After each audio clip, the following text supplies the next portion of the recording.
Bismillahirrahmanirrahim. Assalamualaikum warahmatullahi wabarakatuh. Alhamdulillahirrahmanirrahim. Wa bihi nasta'in wa ala umuri dunya wa din. Asyhadu an la ilaha illallah wa asyhadu anna Muhammadar Rasulullah. Assalatu wassalamu ala habibina Mustafa Sayyidina Muhammadin sallallahu alaihi wasallam wa ala alihi wa man tabi'ahu ila yaumil amma ba'du. Ikhwani hakumullah barakallahu fikum, sahabat-sahabat pekerja migran Indonesia yang berada di Ansan ataupun di seluruh penjuru Korea Selatan. Alhamdulillah kita disampaikan oleh Allah pada hari ke-30 di bulan Ramadan 1442 Hijriah atau hari terakhir dari bulan Ramadan, dan sudah ditentukan saya kira entah itu Indonesia, Malaysia ataupun Korea, semuanya mengatakan bahwa 1 Syawal ataupun Lebaran ataupun sholat Idul Fitri itu akan dilaksanakan pada tanggal 13 April esok, yaitu hari Kamis. Jadi alhamdulillah kesepakatan ini, kemufakatan ini merupakan buah kesyukuran kita bahwa kita di tengah pandemi ternyata masih diberikan kesempatan untuk merayakan hari besar kita, Id kita secara bersamaan tanpa ada yang menyelisihi. Walaupun dalam tanda kutip ya, yang namanya orang nyeleneh neko-neko itu kan pasti ada. Tapi ala kulli hal jumhur umat kita di Indonesia khususon semuanya sepakat bahwa Idul Fitri jatuh pada esok hari Kamis tanggal 13 April insyaallah. Alhamdulillah. Sore hari ini saya kira saya belum akan menyampaikan tentang Ustaz apakah di Ansan akan ada sholat Id atau enggak. Sudah ada rilisnya, tidak berbicara seperti itu. Tapi insyaallah kita akan murojaah tentang fikih yang berkaitan dengan Idul Fitri. Jadi kita akan mengkaji murojaah tentang masalah-masalah ataupun isu-isu terkait dengan Idul Fitri ataupun Idul Adha, khususnya terkait dengan sholat Idnya. Bismillah. Tentang hukumnya, sholat Id merupakan sunnah muakkadah inda jumhurul fuqaha. Oleh jumhur mengatakan bahwa sholat Id itu adalah hukumnya sunnah muakkadah. Ini saya sampaikan dari kitab Fiqhul Wadih dari Syekh Muhammad Bakar Ismail. Beliau termasuk alim dari Al-Azhar. Kemudian yang kedua tentang khurujun nisa ilaiha. Kalau yang laki-laki itu kan sudah pasti nggih, dia sangat dianjurkan sekali, sunnah muakkadah sekali. Tapi kemudian kira-kira perempuannya bagaimana Ustaz? Perempuannya pun juga demikian. Yustahabu khurujun nisa li sholatil idain min ghairi farqin baina syabah wal ajuz. Ini agak berbeda dengan kasus Jumat ya. Kalau Jumat itu kan perempuan tidak sampai dimustahabkan. Kalau di sholat Jumat itu kan perempuan hanya boleh gitu saja ya. Tapi kalau sholat Id, entah Idul Adha ataupun Idul Fitri, maka statusnya adalah mustahab. Yustahabu khurujun nisa li sholatil idain. Dianjurkan untuk perempuan-perempuan mengikuti sholat Idain, sholat Id min ghairi farqin baina syabah wal ajuz, tanpa membedakan antara yang masih muda, perempuan muda ataupun perempuan yang sudah ajuz, sepuh gitu. Tapi bisyarti alla yatarattab alaihi khurujuha fitnatun, dengan syarat kalau seandainya tidak ada fitnah keluarnya orang-orang tersebut atau perempuan-perempuan tersebut. Ini saya kira konteks tertentu atau orang-orang tertentu. Kalau seandainya mungkin dia kembang desa, kecantikannya itu wes 90%, nah mungkin yang seperti ini ada pengecualian, walaupun bisa juga disiasati dengan cadar, atau kalau sekarang bisa dengan kina ataupun masker seperti itu. Saya kira masalah ini bisa teratasi. Ala kulli hal secara keseluruhan mustahab bagi perempuan untuk tetap keluar mengikuti sholat Id. Kemudian juga bisyarti Allah takuna mu'taddah iddata wafat. Kemudian perempuan-perempuan khususnya yang masih dalam kondisi iddah karena wafat, maka sebaiknya tidak mengikuti. Jadi kalau secara umum perempuan dibolehkan, entah yang muda ataupun yang sudah tua, dengan syarat tadi tidak menimbulkan fitnah. Dan kemudian ada pengecualian bagi perempuan-perempuan yang dalam masa penungguan ataupun iddah yang karena wafat, itu tidak dianjurkan. Kemudian bagaimana orang-orang yang haid? Falhuyyat fayatazilna shalah wa yashadnal khair wa da'watal muslimin. Sedangkan orang-orang ataupun perempuan-perempuan yang haid itu juga masih mendapatkan khitab ataupun masih dianjurkan untuk mendatangi sholat Id. Tapi bagaimana kondisi mereka ataupun posisi mereka? Fayatazilna as-shalah. Mereka mojok gitu. Jadi bagi penyelenggara sholat Id, Idul Fitri ataupun Idul Adha, maka baik sekali kalau seandainya ada tempat khusus untuk perempuan, laki-laki di depan, perempuan di belakang. Nah, di belakang pojoknya lagi itu disediakan secara terpisah, ada jaraknya antara rombongan soft-soft tadi, khusus untuk orang-orang yang haid ataupun yang nifas.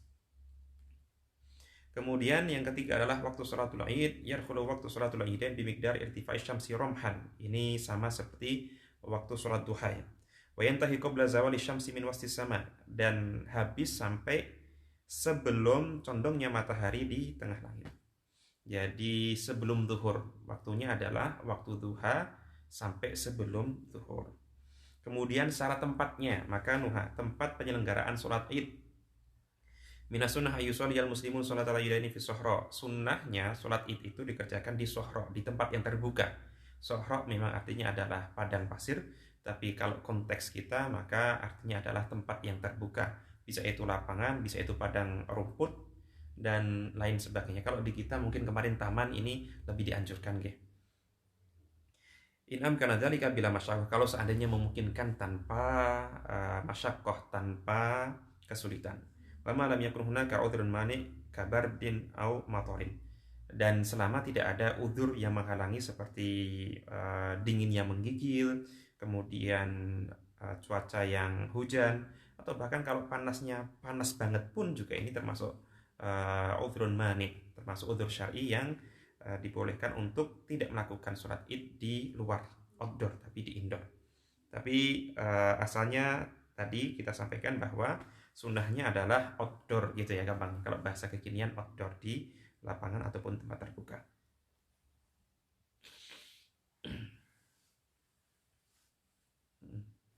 Faqad kana Nabi yatruku masjidahu, bahwa Nabi Muhammad juga dulu meninggalkan masjidnya, ma'a afdholiyati surafihi, walaupun kita tahu bahwa afdol sholat dalam masjid, tapi kalau konteks sholat id, wa yakhruju bin nas ila sohra, tapi Nabi Muhammad keluar dengan jamaah, dengan orang-orang ketika itu ke padang pasir, fa yusolli bihim sholatul id, dan kemudian mereka sholat di padang pasir tersebut, melakukan sholat idnya. Kemudian selanjutnya yaitu laisa li sholatil id adzanun wala iqamatun. Ini penting untuk dijadikan catatan. Sekali lagi teman-teman sekalian, kita sedang membahas fikih sholat id karena banyak pertanyaan ada yang inbox dan tanya chatting dan lain sebagainya. Ini poin kelima, laisa li sholatil id adzanun wala iqamatun. Dalam sholat id, entah Idul Fitri ataupun Idul Adha, itu tidak menggunakan adzan ataupun iqamah. Jadi sekali lagi, sholat id tidak pakai adzan dan juga iqamah. Untuk menyemarakkannya dengan apa? Dengan takbir. Kemudian untuk komando sholatnya dengan apa? Nah, ini ada salah satu riwayat. Ini untuk pelarangan adzan dulu ya. Di sini dikatakan dalam Sahih Muslim dari Jabir radhiyallahu anhu qala, la adzana li sholati yaumil id wala iqamah wala syai'. Tidak ada adzan pada sholat id, tidak ada iqamat, dan tidak ada sesuatu pun. Kemudian untuk komando tadi, maka dianjurkan untuk menggunakan lafal as-sholatu jami'ah, atau juga bal yaqiful imam fayanwi sholah wal musallun khalfahu duna syai' mimma itadal mu'adzun ayyaqulu misal. Selanjutnya waqad urida an Syafi'i istihbab ayyaqul. Dalam madhab Syafi'i dianjurkan untuk menggunakan kata-kata untuk komando salatnya tadi, as-sholatu jami'ah, wa wiya fi dzalika aktsaran an Rasulillah yufidu annahu amrul muadzin bidzalik. Wa qala fi kitabil akhbarana thiqah an Zuhri, dalam kitab dari Imam Syafi'i ya, kitabul dari Imam Syafi'i. Intinya ini menjelaskan tentang bahwa sholat id tidak ada iqamat, tidak ada adzan, tapi menggunakan lafal as-sholatu jami'ah atau inna sholata jami'ah lumma ila sholah hayya ala sholah dan lain sebagainya, dengan komando. Jadi tidak dengan adzan ataupun iqamat, tapi dengan contohnya tadi as-sholatu jami'ah. Kemudian yang keenam adalah at-takbir fi sholatil id, tentang takbirnya, tentang takbiran gitu ya. Kalau di kita takbirannya. Afan, ini tentang takbir yang di rakaat ini penting karena beberapa yang ditanyakan adalah seperti itu dan ini memang khilaf. Maka wajar kalau seandainya teman-teman banyak yang bertanya, Ustaz, jumlah takbir itu kan 7 dan 5. Nah, 7 dan 5 itu apakah dengan takbiratul ihram dan takbir intiqal atau tidak? Atau sebenarnya gimana, Ustaz? 3 saja atau harus 7? Dan lain sebagainya. Ada beberapa pertanyaan seperti itu. Maka kita sampaikan agak rinci ya. Suratul Id itu terdiri dari 2 rakaat. Yukabirul musolli imaman kana au makmuman, entah imam ataupun makmum dia bertakbir sab'u takbiratin fir rakaatil ula, sebanyak 7 takbir di rakaat pertama ba'da takbiratul ihram, setelah takbiratul ihram. Jadi 7 takbir pertama dalam mazhab Syafi'iyah itu tidak terhitung takbiratul ihram. Jadi kalau seandainya kita sholat Id kemudian takbiratul ihram, niat takbiratul ihram, Allahu Akbar, ini kan takbiratul ihram, takbir yang permulaan awal dari sholat Id. Itu satu. Nah, itu tidak dihitung sebagai 7 takbirat. Jadi setelah takbiratul ihram yang tadi, kemudian takbir 7 kali lagi. Jadi total itu ada 8 di rakaat pertama. Jadi total ada 8 ya. Pertama takbiratul ihram, baru 7-nya itu adalah sab'u takbirat yang dimaksud sebagai karakteristik khusus dalam surat Id ini. Wa qoblal qiraah jahron, dan sebelum membaca Al-Fatihah ataupun surat. Ini penting disampaikan karena madhab lain ternyata ada yang jumlahnya bukan 7 dan takbirnya itu setelah bacaan. Baru kemudian wa yukabbir fi rakaati tsaniyati khamsu takbiratin ba'da takbiratul qiyam. Dan di rakaat kedua itu melakukan khamsu takbiratin, Allahu Akbar, Allahu Akbar, Allahu Akbar, Allahu Akbar, Allahu Akbar, setelah takbiratul qiyam atau takbiratul intiqal. Tadi kan sujud di rakaat pertama kan selesainya sujud ya. Sujud kemudian berdiri Allahu Akbar, itu nggak dihitung sebagai 5 takbir.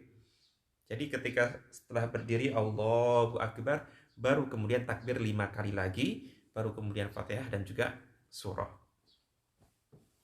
Wa hadza madhhab Syafi'iyah wa jama'atun minal fuqaha. Ini madhab Syafi'i. Kalau madhab lainnya bagaimana? Ini sebagai pengetahuan saja ya. Maliki dan Hanbali takbir dalam rakaat pertama itu sama 7, kedua juga 5, tapi 7-nya itu include takbiratul ihram. Jadi kalau madhab Maliki dan Hanbali 7 takbir itu include takbiratul ihram. Tapi kalau Syafi'i yang kita sampaikan tadi, 7-nya itu tidak include takbiratul ihram. Include maksudnya termasuk gitu ya. Jadi kalau madhab Syafi'i takbir pertama itu 1 takbiratul ihram plus 7 takbir sunnah tadi. Kalau madhab Maliki sama Hanbali 7 takbir itu termasuk takbiratul ihram. Kalau yang kedua 5 takbir itu termasuk takbiratul intiqal ataupun takbiratul qiyam. Itu kalau madhab Maliki dan Hanbali. Kalau madhab Hanafi, Wairal Hanafiyah, ini ada Imam Mumtaz ini, mohon dibenarkan kalau seandainya ada kesalahan. Kalau dalam madhab Hanafi, anna takbir fi sholatil Id yakunu 3 takbiratin fi rakaatil ula ba'da takbiratul ihram. Wa fi tsaniyah 3 ba'dal qiraah. Jadi kalau dalam madhab Hanafi, takbir dalam sholat Id itu 3 kali takbir di rakaat pertama setelah takbiratul ihram, wa fi tsaniyah 3 ba'dal qiraah, dan sedangkan di rakaat kedua itu 3 takbir juga setelah qiraah. Itu yang tentang takbir dalam sholat Id. Yang ketujuh, hukmu takbir. Yarul jumhurul fuqaha anna takbir fi rakaatil Id sunnah. Faman tarakahu amdan shahat sholatuhu wa kana tarikan lis-sunnah. Takbir yang 7 dan 5 tadi itu merupakan sunnah dalam sholat Id. Sholat Idnya sendiri sunnah, takbirnya sendiri pun juga sunnah. Kemudian faman tarakahu amdan shahat sholatuhu. Kalau seandainya ada imam ataupun ada makmum yang sholat Id kemudian meninggalkannya, sholatnya tetap sah. Ini kebetulan terjadi tahun kemarin ya. Kebetulan ada sahabat kita yang dijadikan imam kemudian lupa takbir. Nah ini sebenarnya sudah sah karena hukum 7 takbir dan 5 takbir tadi adalah sunnah. Wa man tarakahu sahwan wa lam yatadzakkarhu illa ba'da syuru'i fil qira'ati falyaudu ilaihi wa la yasjudu lisahwi. Tadi kan yang taraka amdan. Kalau taraka sahwan, amdan itu sengaja, kalau sahwan itu nggak sengaja alias lupa. Yang meninggalkan takbir karena lupa pun nggak ingat kecuali ba'da sudah masuk qiraah, itu pun juga tidak perlu mengulanginya lagi. Wala yasjudu lisahwi, dan juga tidak perlu sujud sahwi. Itu tentang takbir kalau lupa tadi. Yang kedelapan, ma yustahabbu fit takbir, yang diperintahkan ataupun mustahab, yang dianjurkan di antara takbir-takbir tadi. Yang pertama, yustahabbu raf'ul yadain inda kulli takbiratin inda aktsari fuqaha. Menurut banyak dari ahli fikih mengatakan dianjurkan raf'ul yadain, seperti ini, raf'ul yadain inda kulli takbiratin, setiap takbir. Jadi takbir itu tidak selalu identik dengan melakukan mengangkat tangan. Sekali lagi, takbir itu, istilah takbir itu tidak selalu identik dengan melakukan angkat tangan yang seperti ini gitu ya. Enggak. Karena ketika kita sujud itu pun juga kata-katanya adalah takbir. Bangun dari sujud itu juga takbir. Tapi kan tidak selamanya takbir Allahu Akbar itu selalu mengangkat tangan. Kan tidak selama seperti itu. Maka di sini dikatakan yustahabu raf'ul yadain inda kulli takbiratin. Ketika takbir yang 7 dan 5 tadi, itu mustahab dianjurkan untuk mengangkat kedua tangan. Allahu Akbar, Allahu Akbar, seperti itu. Yang kedua, wa yustahabu lil imam al-faslu baina kulli takbiratin wa ukhra bi saktah. Dianjurkan juga bagi imam ketika dia melakukan takbir yang 7 dan 5 tadi, itu ada jeda saktahnya, ada beberapa detiknya jeda. Allahu Akbar, slow dulu. Kemudian Allahu Akbar, ada jedanya. Tidak Allahu Akbar, Allahu Akbar, Allahu Akbar, tidak seperti itu, tapi ada jedanya. Liyatamakkanal ma'mum minat takbiri khalfahu. Agar apa? Agar makmum-makmum yang di belakang itu juga bisa dengan hikmat mengikuti takbirat yang dilakukan oleh sang imam. Kemudian yang ketiga, wa yustahabu dzikru baina kulli takbiratin wa ukhra inda Syafi'iyah wa jama'atin minal fuqaha ala iktifi madhhabihim. Dan dianjurkan untuk melafalkan zikir baina kulli takbiratin, di antara takbir-takbir, inda Syafi'iyah wa jama'atin minal fuqaha. Saya kira jelas nggih, dalam madhab Syafi'i itu dianjurkan untuk zikir. Bacaan zikirnya apa? Ini baru bebas. Ada yang subhanallah wa bihamdih tabaraka ismuk wa ta'ala jadduk wa la ilaha ghairuk, dan lain sebagainya. Atau Allahu Akbar kabira walhamdulillahi katsira, dan lain sebagainya. Kalau kita biasanya subhanallah walhamdulillah wa la ilaha illallah Allahu Akbar, seperti itu. Kemudian yang ke-9, al-qira'ah fi sholatil Id, yang dibaca ketika sholat Id yang sunnah ya. Sebenarnya lil musolli ayyaqra'a ma syaa minal Qur'an ba'dal Fatihah fi rak'atayil Id bi ittifaqil fuqaha. Sebenarnya aslinya surat Id itu ya monggo silahkan baca surat apa saja itu boleh. Walakin yustahabu ayyaqra'a bil waridi an Rasulillah. Tapi memang dianjurkan untuk membaca yang dianjurkan oleh Rasulullah. Apa itu? Rakaat pertama, opsi pertama, rakaat pertama yaitu Sabihis atau Al-A'la. Yang kedua Al-Ghasyiyah, itu kan berurutan ya. Yang pertama Al-A'la, yang kedua adalah Al-Ghasyiyah. Itu opsi pertama. Opsi kedua bisa dengan rakaat pertama surat Qaf. Kemudian yang kedua adalah Iqtarabatis sa'atu wa syaqqal qamar. Kemudian yustahabu an takunal qiraah jahran. Qiraahnya itu jahr, ini mustahab juga.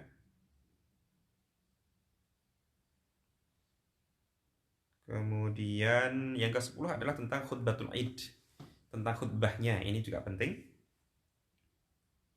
Khutbah Id itu sunnah, wal istima' ilaiha sunnah kadzalik. Dan mendengarkan khutbah itu juga sunnah, wa hiya ba'da shalah, dan dia setelah salat. Ini perlu kita sampaikan karena banyak orang mengatakan salat Id itu khutbahnya seperti Jumat. Iya, hanya saja kan dibalik. Kalau Jumat itu khutbah dulu kemudian sholat. Kalau Id itu khutbah dulu kemudian sholat. Gitu, kalau Id itu sholat dulu kemudian khutbah, ya, kebalikannya. Tapi kita ingin menyampaikan tentang perbedaan hukumnya. Kalau khutbah di sholat Jumat itu kan wajib.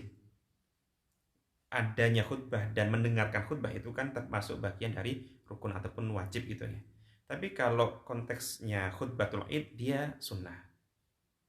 Maka tidak perlu heran kalau seandainya di Arab sana, kebetulan di Mesir dulu, setiap sholat id itu setelah sholat ya sudah, mereka kebanyakan melipir, bukan melipir alus lagi ya, banyak sekali mereka langsung keluar dari shop dan kemudian beraktivitas masing-masing. Yang sisa paling kadang setengah, kadang sepertiga, seperti itu. Nah, kita cukup bersyukur kalau seandainya di Indonesia ini sudah terkondisikan sedemikian rupa bahwa khutbahnya sholat id kita itu disampaikan dengan khusyuk dan juga didengarkan dengan khusyuk. Ini apresiasi, ini orang Arab jempol ke kita. Karena di Arab sendiri termasuk sering ya mereka meninggalkan khutbah ataupun mendengarkan khutbah. Kalau khutbahnya tetap disampaikan, tapi yang mendengarkannya itu kadang banyak sekali yang langsung beradat keluar dari shaf. Tapi kalau kita di Indonesia, entah khutbahnya ataupun pendengarnya itu mereka melakukannya khusus secara bersama-sama.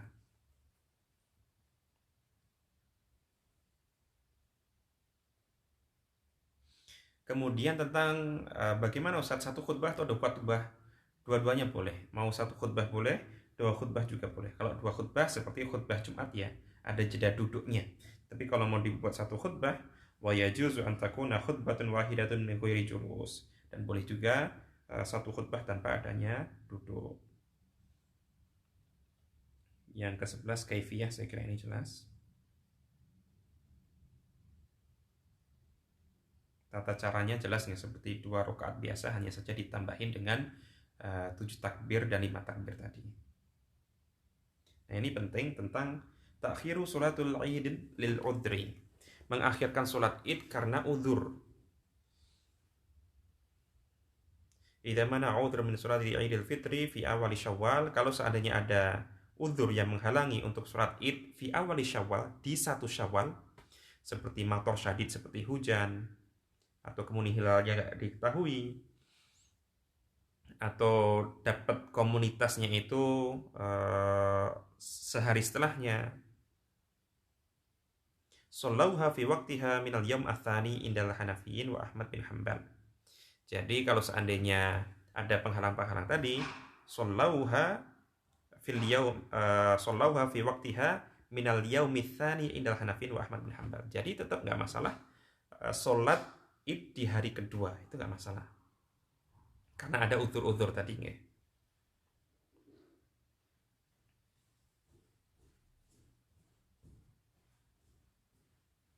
Ini hadisnya ada agak panjang, kita lewatin. Ini juga yang kedua, poin kedua, sholatu idil adha law ukhirat bi udrin aw bi ghairi udrin tuqda fil yaumits tsani aw tsalits. Kalau konteksnya sholat idul adha, karena dia kan punya hari tasyrik nggih yang jumlahnya 3 itu, maka law ukhirat bi udrin aw bi ghairi udrin, kalau seandainya ditinggalkan di hari pertama, maka tuqda, diqadha di hari kedua dan juga ketiga, menurut Imam Abu Hanifah wa ashabuhu. Kecuali kalau Idul Fitri, maka dia diqadha di hari kedua saja. Kalau Idul Fitri itu kan cuman 1 dan 2. Tapi kalau Idul Adha itu kan ada ayam tasyriknya, maka dia mengqadha sholat Idul Adha itu bisa hari kedua, ketiga. Tapi kalau seandainya Idul Fitri, maka kalaupun mengqadha maka di hari kedua Syawal saja. Itu menurut Imam Abu Hanifah. Dan mazhab Hanabilah juga seperti itu. Tapi kalau Malikiyah la qadha, tidak mengqadha. Itu mazhab Malikiyah tidak mengqadhanya. Wasawab madhaba ilaihi al-Hanafiyyun wal Hanabilah li sihhati hadis bin masyru'iyatil qadha wa huwa hadits Abi Umair bin Anas al-Mutaqaddim. Kalau di sini Syekh Muhammad Bakar Ismail menekankan bahwa yang benar adalah, yang dirojehkan oleh beliau adalah madhaba ilaihi al-Hanafiyyun wal Hanabilah, apa yang disampaikan oleh madhab Hanafi dan Hanbali, bahwa sholat id itu bisa diqadha di hari selanjutnya. Kemudian al-jamaah fi sholatil id. Qalat Malikiyah al-jamaah fil id sunnah muakkadah. Ini muakkadah. Wa qalat Syafi'iyah al-jamaah mustahabbah fil id fatasihu minal munfarid. Ini lebih jelas lagi dalam mazhab Syafi'i. Ulama-ulama Syafi'iyah mengatakan jamaah dalam sholat id itu mustahab. Tapi kalaupun sendiri itu juga boleh. Termasuk musafir, hamba sahaya, perempuan, itu semuanya bisa dilakukan sendiri. Wa tuqdha law fatat, bahkan bisa dikodok kalau seandainya tertinggal. Yang ke-14, man adrakal imam fit tasyahhud. Barang siapa yang mengikuti jamaah sholat id tapi kemudian terlambat. Ini produk keterlaluan kalau konteks Indonesia ya, karena sudah dikasih hari libur. Tapi kalau konteks Korea ya terlaluan juga kalau seandainya sudah libur, kemudian sudah izin gara-gara bangkong, kemudian kebablasan gitu. Tapi kalau seandainya karena faktor kejam, maka ini ma'dzur, maklum, termaklumi, ada udzur gitu ya. Orang yang hanya kedapatan ekornya saja dari jamaah sholat id. Wa man adraka imam al-id fi tasyahhud, ketika tasyahud kita jumpa imam ketika tasyahud akhir, faqad adrakal id, maka dia sudah dikatakan mengikuti sholat id. Fa idza sallama al-imam, kalau seandainya imamnya sudah salam, qamal masbuku fa sholat rakaatain. Baru kemudian si masbuk tadi bangkit kemudian melakukan 2 rakaat. Ya'ti fihima bi takbiril id ittifaqan li umumi qoulihi sallallahu alaihi wasallam. Dan tetap melakukan walaupun sendiri dan walaupun masbuk tetap melakukan 7 takbir di pertama dan 5 takbir di rakaat kedua. Sholat nafilahnya tidak ada. Ini sholat id itu tidak ada nafilah, entah qobliyah atau ba'diyah, tidak ada nafilah. Kalaupun di lapangan maka tidak juga, ini khilaf ya. Kalau yang sholat tadi yang khilaf adalah ketika kalau kulihat secara asasinya sholat nafilah di sholat id ini tidak ada gitu. Saya kira itu yang bisa Fakir sampaikan. Syukran jazilan, selamat berbuka puasa. Wassalamualaikum warahmatullahi wabarakatuh.